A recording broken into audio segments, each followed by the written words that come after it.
आज हम करने वाले हैं एक्सरसाइज 8.1 का जो क्वेश्चन नंबर 8 है। क्वेश्चन नंबर जो आपका 9 है, उस क्वेश्चन नंबर 9 को हम इसमें कंप्लीट करने वाले हैं। हेलो मेरे प्यारे दोस्तों, कैसे हैं? आई होप कि आप बहुत अच्छे होंगे। आज के इस वीडियो में हम करने वाले हैं न्यू एनसीईआरटी बेस्ड टर्न पर जो बुक आई हुई है, क्लास 10th चैप्टर नंबर 8 है, जिसका क्वेश्चन नंबर हम 9 करने वाले हैं। इससे जितने भी क्वेश्चन है पीछे का क्वेश्चन नंबर 7, 6, 4, 5 जो भी है मैंने पीछे वाले वीडियो में कंप्लीट करा दिया है। अगर नहीं देखे हैं तो जाकर के उसको देख सकते हैं और अपने डाउट को खत्म कर सकते हैं। इसमें करेंगे हम क्वेश्चन नंबर 9। देखिए क्वेश्चन नंबर 9 क्या है, वन बाय वन जो भी कॉन्सेप्ट इसमें यूज होगा सारे कॉन्सेप्ट को हम यूज करेंगे ताकि आपको अच्छे से समझ में आए। In triangle ABC right angle at B if tan a is equals to 1/√3 find the value of sin a cos a tan a। देखिए हमें कह रखा है क्या कि एबीसी एक राइट एंगल ट्रायंगल है। क्या एबीसी एक राइट एंगल ट्रायंगल है? देखिए इस तरह का क्वेश्चन आपको दे तो आपको सीधी सी क्या करनी है, एक राइट एंगल ट्रायंगल आप बना लीजिए। इसमें ए वो कह रखा है कि जो बी है, बी क्या है, राइट एंगल है। राइट एंगल का मतलब जो एंगल 90 डिग्री का बनेगा वो बी पर बनेगा, तो राइट एंगल एट बी। अब हमें दे रखा है यहां पर क्या कि tan a इक्वल्स टू 1/√3 और हमें फाइंड क्या करना है कि sin a इंटू cos, हमें फाइंड क्या करना है, जो फाइंड करना है cos a plus cos a into sin c, ये फर्स्ट है। और सेकंड में क्या कर रखा है आपसे, सेकंड में भी देख लीजिए, सेकंड में कह रखा है कि cos a into cos c, क्या cos a into cos c minus sin a into sin c, क्या sin a into sin c। देखिए sin a into sin c, cos a into cos c, उसको निकालने से पहले हम क्या करेंगे, पहले जो tan थीटा दे रखा है 1/√3, इससे हम इस ट्रिग्नोमेट्री को रख करके देखेंगे कि हमारे पास परपेंडिकुलर बेस और हाइपोटेनियस में कौन कौन सी वैल्यू है और कौन सी वैल्यू नहीं है। तो आप पीछे एक फॉर्मूला पढ़े होंगे कि जो tan थीटा होता है, क्या कि tan थीटा जो होता है वो होता है P अपॉन में B के बराबर में। तो अगर tan A का कंपैरिजन P अपॉन में B से करें और इसी tan A का कंपैरिजन इसका हम एंगल से करें, जो एंगल हमारे पास यहाँ पर 1/√3 दिया है, तो 1 में हम अगर √3 यहां से ले लें तो देखिए यहां से आप देख सकते हैं कि परपेंडिकुलर जो है वो 1 के बराबर में है, जो बेस है वो √3 के बराबर में है। तो क्या होगा, अब A B C right angle triangle है, तो ये बीसी जो होगी वो बेस हो जाएगी आपकी। राइट एंगल के सामने की जो साइड होती है वो हाइपोटेनियस होती है और राइट एंगल की जो खड़ी वाली साइड होती है ये होती है कि आपकी परपेंडिकुलर होती है। आई होप कि यहां तक आप जानते होंगे। इसमें हमारे पास परपेंडिकुलर गिवन है और हमारे पास बेस गिवन है। तो देखिए बेस की जगह पर हम पुट कर सकते हैं क्या, √3, बी की जगह पर √3, हमने बेस की जगह पर √3 पुट कर दिया। परपेंडिकुलर है 1, तो हम परपेंडिकुलर की जगह पर 1 पुट कर दिया। अब हमें निकालना क्या है, हाइपोटेनियस। तो हाइपोटेनियस निकालने का एक फॉर्मूला होता है, पाइथागोरस ट्रिपलेट जिसे बोलते हैं, वो होता है h का जो स्क्वायर। हाइपोटेनियस का होता है राइट एंगल ट्रायंगल की जो सबसे बड़ी साइड होती है वो सबसे बड़ी साइड का जो स्क्वायर होता है बाकी के दो साइड के स्क्वायर के बराबर में होता है। तो हाइपोटेनियस का जो स्क्वायर होता है वो होता है कि आपके पास परपेंडिकुलर का स्क्वायर और बेस के स्क्वायर के बराबर, यानी परपेंडिकुलर ये और बेस ये इसके स्क्वायर के बराबर में होगा। तो देखिए हमारे पास सॉरी h की तो कोई वैल्यू हमारे पास है नहीं, तो हम h को एज इट इज रख देंगे। परपेंडिकुलर, देखिए परपेंडिकुलर की जगह पर हमारे पास क्या था, 1 था, तो हम ले लेंगे यहाँ पर 1 का स्क्वायर प्लस बेस, बेस हमारे पास क्या था, √3 था, तो √3 का स्क्वायर। अब h जो हो जाएगा h स्क्वायर, 1 का स्क्वायर 1 प्लस √3 का स्क्वायर होगा। देखिए √3 का जब स्क्वायर किया तो स्क्वायर रूट को कैंसिल कर देगा, तो बचेगा क्या 3। अब हमारे पास जो h स्क्वायर आ जाएगा 1 प्लस 3 क्या होगा 4। हमें h स्क्वायर नहीं निकालनी, हमें निकालनी क्या है h, यानी h की वैल्यू क्या होगी। तो h हम जब निकालेंगे तो देखिए इस बार h के साथ स्क्वायर में है, जब स्क्वायर हटेगा तो इस पर जाकर के ये रूट चढ़ जाएगा, यानी जो h होगा h किसके बराबर में होगा, 2 के बराबर में हो जाएगा। तो हम कह सकते हैं कि जो यहां से हमारे पास ये आ गया, यानी जो h आ गया वो h आ गया क्या 2 आ गया। अब हमें निकालने क्या है, देखिए जो भी निकालना है इसके लिए आपके पास फॉर्मूला आपको याद होना चाहिए। अगर फॉर्मूला नहीं याद है तो मैं लिख देता हूं। देखिए क्या होता है, साइन ए जो होता है वो होता है क्या, P अपॉन में H। कॉस ए जो होता है वो होता है क्या आपके पास, B अपॉन में H। अब देखिए यही वैल्यू आप क्या कीजिए, पुट कीजिए। हमारे पास जो जो भी वैल्यू आई हुई है इसी वैल्यू को हम पुट करेंगे तो क्या होगा। देखिए अब एक काम चीज देखिए, साइन ए दे रखा है तो साइन ए P अपॉन में H। एंगल चेक कीजिए, साइन में किसका एंगल है, इसका एंगल है, तो परपेंडिकुलर का काम इसका साइड वाला सामने वाली करेगी। ये जो साइन होगी ये परपेंडिकुलर का काम करेगी और इसका किसका काम करेगी, बेस का काम करेगी। किसका, बेस का काम करेगी। ये क्या काम करेगी, बेस का काम करेगी। तो परपेंडिकुलर आपको यहां ध्यान रखना है, क्या ध्यान रखना है क्या, कि जब एंगल कहता है तो वो एंगल के सामने की जो साइड होती है वो परपेंडिकुलर हो जाती है, जो आपके इसके जस्ट नीचे वाली साइड होती है वो बेस का काम करेगी। अब ये परपेंडिकुलर था बट ये काम करेगा किसका, बेस का। और हाइपोटेनियस कभी चेंज नहीं होता है तो हम रखेंगे वहां पर क्या, फर्स्ट क्वेश्चन में ये साइन क्या होता है, देखो साइन P अपॉन में H, हमने लिया P अपॉन में H इनटू, अब कॉस देखिए कॉस ए क्या होता है, अब कॉस ए नहीं है, कॉस हमारे पास क्या है, C है। तो जब कॉस C लीजिएगा तो कॉस C में ये परपेंडिकुलर हो जाएगा और ये हो जाएगा क्या आपके पास, बेस। अब देखिए उस समय जब एंगल ए लिए थे तो परपेंडिकुलर ये था, जब एंगल सी लीजिएगा तो सामने की साइड परपेंडिकुलर होगी। तो कॉस क्या था, कॉस बी अपॉन में एच, ये हो जाएगा बी अपॉन में एच। आप पहले फॉर्मूला लिखिए उसके बाद उसको पुट कीजिएगा। और प्लस कॉस ए, देखिए कॉस ए तो बी अपॉन में एच, तो यहां पर ले लीजिए बी अपॉन में एच मल्टीप्लाई साइन सी P अपॉन में H, तो ये P अपॉन में H ही हो जाएगा। अब आइए वैल्यू पुट कीजिए यहां से, P अपॉन में H क्या था, एंगल A था तो परपेंडिकुलर क्या था, √3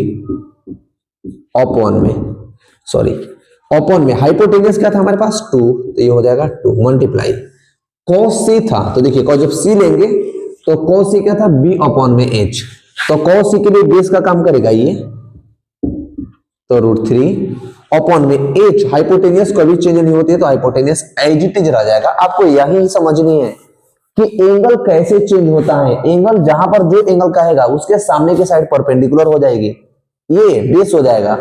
जैसे एंगल यहां पर कहा था तो ये परपेंडिकुलर, एंगल सी कहा था तो ये परपेंडिकुलर होगा। ध्यान रखनी आपको चीजें।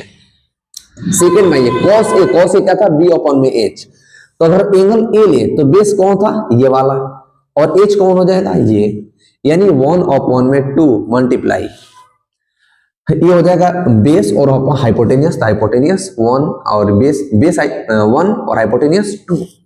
अब आइए साइन सी क्या था, देखो तो साइन P अपॉन में H, अब एंगल्स ये लेंगे तो परपेंडिकुलर होगा ये और H कौन होगा, ये, यानी ये भी हो जाएगा 1 अपॉन में 2।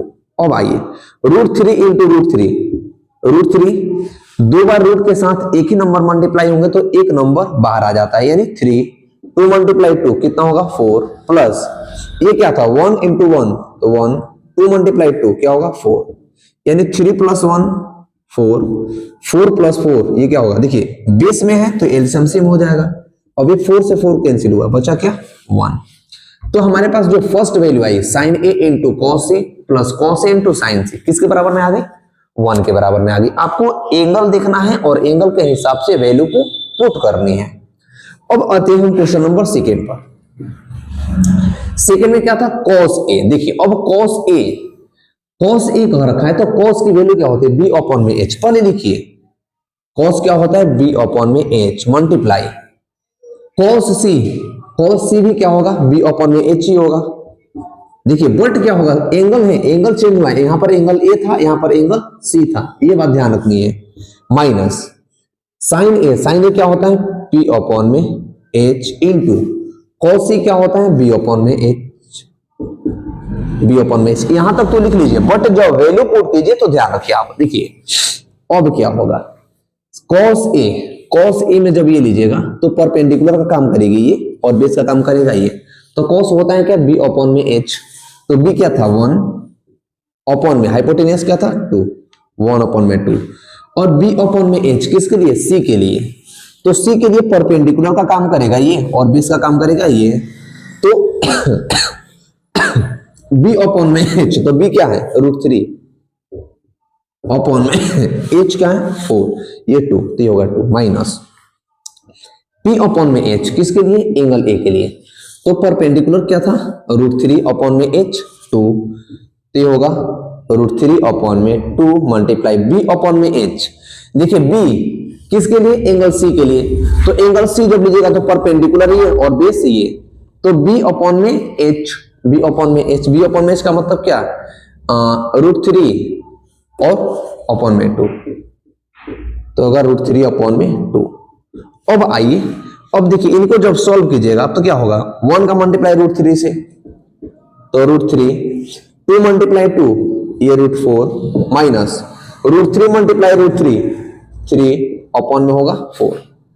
अब आइए यहां से एक बार और देख लेते हैं, हम थोड़ा सा वेरीफाई कर लेते हैं कि वैल्यू सही पुट किया ना किए हैं। cos a क्या होगा b अपॉन में h, अगर हम cos a ले तो b क्या था 1 और हाइपोटेन्यूज 2 यानी 1 अपॉन में 2।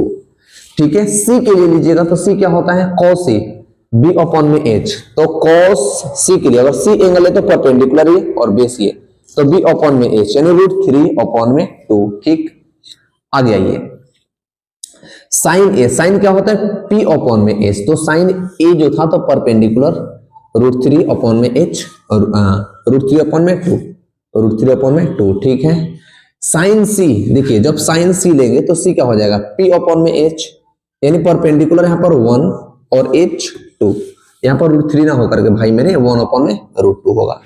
अब आइए इसका मल्टीप्लाई से कीजिएगा तो क्या होगा √3 अपॉन में 2। अब देखिए ये टोटल वैल्यू कट गई आपस में, बचा क्या 0, क्या हो गया 0 हो गया। तो इस तरह से आपको एंगल को देखने हैं और क्वेश्चंस को इस तरह से वैल्यू को पुट करनी है। आई होप कि क्वेश्चन नंबर जो 9 है आपको अच्छे से समझ में आ गया होगा। चलते हैं क्वेश्चन नंबर नेक्स्ट की तरफ।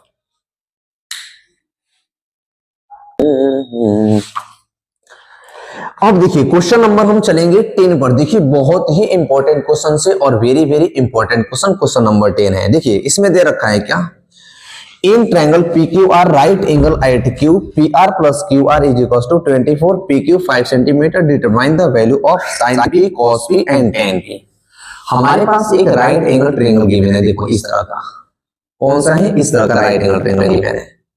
पहले समझिए क्वेश्चंस को, ये क्वेश्चंस में है कि PQR एक राइट एंगल है, PQ और ये R, PQR एक राइट एंगल है जिसमें जो एंगल Q है वो राइट एंगल है, मतलब 90 डिग्री का एंगल बन रहा है। अब आपके पास दे रखा है क्या कि PR plus QR, PR plus का QR इज इक्वल टू कितना है 25। देखते रहिए, पहले क्वेश्चन को देखिए समझिए उसके बाद कीजिए क्वेश्चन को, और कुछ मत कीजिए। जो PQ है वो क्या है 5 सेंटीमीटर, ये रखा हमारे पास। हमसे पूछा है क्या sin P cos P, क्या sin P cos P, sin P cos P and tan P and tan P। हमारे पास एंगल इसमें P के फॉर्म में दे रखा है, बट यहां पर एंगल जो हमारे पास P के फॉर्म में नहीं है। अब यहां से एक चीज आप देखिए, हमारे पास राइट एंगल ये है, तो राइट एंगल के सामने की साइड ये हाइपोटेनियस कहलाती है, और ये हमारे पास बेस होगा, और ये हमारे पास क्या होगा परपेंडिकुलर का काम करेगा। But PR plus QR is equal to 25। PR का मतलब ये PR प्लस QR, ये इसका और इसका जो सम है किसके बराबर में 25 के बराबर में है। और ये हमारे पास PQ जो है कितना दे रखा है 5, तो हम यहाँ पर ले सकते हैं क्या PQ 5 हो गया। अब हम यहां से ले लें क्या कि जो आपके पास क्या है, जो PR है, PR क्या है x है, हमने लेट किया कि PR जो है वो x है, तो PR प्लस QR 25 था, तो यहां से हम ले सकते हैं क्या, देखो ऐसे था ना कि PR plus QR equals to 25। हमने PR को लेट कर लिया क्या x plus QR equals to 25, तो यहां से हम कह सकते हैं क्या कि जो PR होगा वो 25 माइनस का x होना चाहिए, क्योंकि जो x है x बॉर्डर के इस पार प्लस में था, तो बॉर्डर के उस पार शिफ्ट होते ही ये माइनस में हो जाएगा, तो जो QR होगा वो 25 माइनस का x हो जाएगा। यानी जो हमारे पास बेस है वो बेस क्या हो जाएगा 25 माइनस का x। यहां तक वैल्यू आपको समझ में आ गई होंगी, उम्मीद करते हैं आपसे। अब क्या हो जाएगा, अब इसमें हम लगाएंगे, जानते हो क्या लगाएंगे हम इसमें, पाइथागोरस ट्रिपलेट। पाइथागोरस ट्रिपलेट क्या कहता है, जो आपके पाइथागोरस ट्रिपलेट होता है वो इस तरह का ये कहता है कि जो हाइपोटेनियस का स्क्वायर होता है, यानी राइट एंगल ट्रायंगल में जो सबसे बड़ी साइड की स्क्वायर होती है वो बाकी के दो साइड के स्क्वायर के बराबर में होती है। यानी हाइपोटेनियस का स्क्वायर जो होगा वो परपेंडिकुलर का स्क्वायर और प्लस बेस के स्क्वायर के बराबर में होगा। हाइपोटेनियस हमने क्या लेट किया था x, तो यहां पर हो जाएगी कि आपके पास x का स्क्वायर परपेंडिकुलर, परपेंडिकुलर यानी 5 का स्क्वायर। देखिए परपेंडिकुलर का जगह पर 5 था तो हमने ले लिया 5 का स्क्वायर प्लस बेस क्या है आपके पास 25 माइनस x का होल स्क्वायर। अब यहां से देखो तो ये a माइनस बी के होल स्क्वायर के फॉर्म में है। अब a माइनस बी का होल स्क्वायर अगर नहीं आता है तो देख लो यहाँ पे वो होता है a स्क्वायर प्लस का बी स्क्वायर माइनस का 2ab, ये होता है a माइनस बी का होल स्क्वायर। नहीं आता है तो देख लो, अगर नई चीजें आती हैं तो देखते चलो और लिखते चलो। अब हम क्या करेंगे, अगर x का स्क्वायर करें तो ये क्या होगा हमारे पास x स्क्वायर इक्वल्स टू 5 का स्क्वायर कितना होगा 25 प्लस अब a माइनस बी का होल स्क्वायर लगाएंगे तो a का स्क्वायर का मीन्स क्या 25 का स्क्वायर, क्योंकि यहां पर a की जगह पर हमारे पास 25 ही है ना, इसको हम लेंगे a और इसको एज्यूम करेंगे हम b, तो वो फॉर्मूला वहां से लगा देंगे। तो a square plus b square का मीन्स x का स्क्वायर माइनस का 2 मल्टीप्लाई a क्या था 25 मल्टीप्लाई b क्या था x। बताओ यहां तक बातें समझ में आई होंगी आपको। मैं बहुत ही आराम से कर रहा हूं, इससे आराम से कोई आपको नहीं बता सकता है। मैं इतने आराम से कर रहा हूं ताकि आपको एक एक पॉइंट एक एक क्वेश्चन आपको समझ में आए। देखिए अब x का स्क्वायर करेंगे तो ये हो जाएगा x का स्क्वायर, अब ये 25 का 25 प्लस 25 का जब स्क्वायर कीजिएगा तो ये हो जाएगा 625 यानी 25 इंटू 25 625 प्लस ये क्या होगा आपके पास x स्क्वायर माइनस का 2 इंटू 25 इंटू ये, तो 25 दूना 50, ये कितना होगा 50x।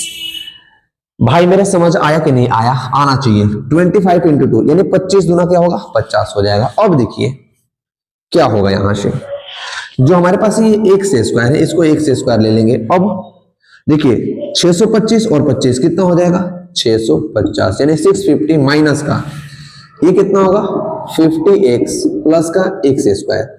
अब देखिए जो ये x स्क्वायर है ये प्लस में है तो बॉर्डर किस पर आएगा तो माइनस में हो जाएगा, तो हम इसको यहां ना रख करके हम यहीं पर रख देंगे x स्क्वायर माइनस का x square is equal to 650 minus का 50x। अब देखिए ये कैंसिल हो जाएगा, ये माइनस का है तो इस पर आकर के क्या होगा प्लस का इक्वल टू 650। समझिए ये जो माइनस का था 50x तो 50x को हमने इस पर ला लिया तो हो गया प्लस का। अब ये 650 प्लस का था तो 650 का रह जाएगा। अब हमें x की वैल्यू निकालनी है यहां से, तो 650 अपॉन में क्या होगा x, देखो यहां पर जो 50 था मल्टीप्लाई में था तो इधर आते ही डिवाइड हो जाएगा, तो ये से ये कैंसिल 5 से 13 टाइम है, तो जो x की वैल्यू आपके आएंगे यहां से वो आएंगे क्या 13, यानी ये हमारे पास कितना आ गया 13। अब ये कितना आएगा 25 में से 13 माइनस कीजिए तो क्या होगा 25 माइनस का 13 इक्वल्स टू ये क्या हो जाएगा 12, यानी बेस आपके पास 12 हाइपोटेनियस 13 और परपेंडिकुलर 5। यहां तक आपको चीजें समझ में आ गई। बस इसके बाद क्या करना है, एक दो स्टेप और है। क्या है वो, हमें निकालना क्या था साइन पी कॉस पी और टेन पी। तो देखिए साइन पी जो होगा वो होता है पी अपॉन में एच, कॉस पी जो होगा वो होगा बी अपॉन में एच, और टेन पी जो होता है, देखो ये फॉर्मूला हम लिख रहे हैं, हम कुछ ना लिख रहे हैं, ये फॉर्मूला होता है कि साइन थीटा पी अपॉन में एच यानी परपेंडिकुलर अपॉन में hypotenuse, cos theta base upon में हाइपोटेनियस। बेस का मतलब होता है ये बेस और हाइपोटेनियस का मतलब सबसे लंबी साइड, और पी जो होता है वो बी अपॉन में होता है क्या बी अपॉन में पी। तो देखिए अगर यहां से लीजिए आप साइन पी, तो साइन पी एंगल पी, देखिए एंगल आपको कह रखा है पी, तो P के सामने की साइड ये परपेंडिकुलर हो जाएगी और ये हो जाएगा क्या ये बेस हो जाएगा। क्यों, क्योंकि एंगल ये है जब एंगल ये लीजिएगा तो एंगल के सामने की साइड परपेंडिकुलर होती है, जो सटा हुआ भाग होता है वो बेस होता है, और हाइपोटेन्यूस कभी चेंज नहीं होता है। तो साइन पी क्या हो जाएगा, पी अपॉन में एच। तो पी क्या था यहाँ पे 12 अपॉन में एच, हाइपोटेन्यूस क्या था 13। हाइपोटेन्यूस जो एक्स आई थी वो क्या आई थी 13 आई थी, तो मिलेंगे क्या 13। कॉस क्या है देखो, कॉस पी क्या है बी अपॉन में एच। तो देखिए बेस का था 5, हाइपोटेन्यूस का था 13, तो कॉस पी हो जाएगा 5 अपॉन में 13। टेन पी क्या है बी अपॉन में पी। तो देखिए टेन पी एंगल पी है, तो बी का मतलब बेस, तो बेस हो जाएगा 5, परपेंडिकुलर 12, तो हो जाएगा ये 5 अपॉन में 12। आई होप कि ये क्वेश्चंस आपको अच्छे से समझ में आ गया होगा। नहीं आया है तो वीडियो को पॉज कीजिए और आराम से इसे एक बार और देखिए। मिलते हैं नेक्स्ट वीडियो में नेक्स्ट क्वेश्चन के साथ और नेक्स्ट एक्सरसाइज के साथ। तब तक के लिए वीडियो को लाइक कीजिए, कमेंट अपना जरूर करें कि चीजें समझ में आई कि ना आई। मिलते हैं नेक्स्ट वीडियो में नेक्स्ट क्वेश्चन के साथ, तब तक के लिए थैंक यू।